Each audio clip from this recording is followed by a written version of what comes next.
O'tgan 2024-yilda bojxona to'lovlaridan davlat byudjetiga qariyb 63 trillion so'm kelib tushgan. Bu haqda Bojxona qo'mitasi tomonidan tashkil etilgan matbuot anjumanida aytib o'tildi. Shuningdek, unda soha faoliyatini takomillashtirish va raqamlashtirish masalalari, o'tgan yilda erishilgan yutuqlar va kelgusidagi rejalar muhokama qilindi.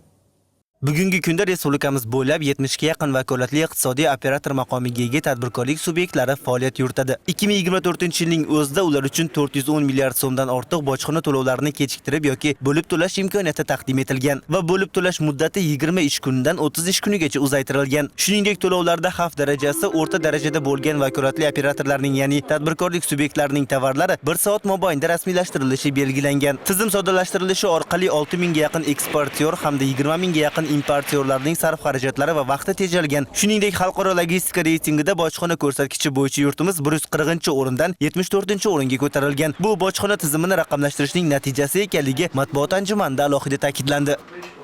Xavfni boshqarish axborot tizimida sun'iy intellekt elementlarini qo'llagan holda o'tgan yilning iyul oyida import tovarlaridan davlat byudjetiga bojxona to'lovlarini to'liq undirishda transport xarajatlarini aniqlash moduli amaliyotga kiritildi. Natijada 5000 ga yaqin deklaratsiyalar rasmiylashtiruvida davlat byudjetiga qo'shimcha 90 milliard so'm undirildi.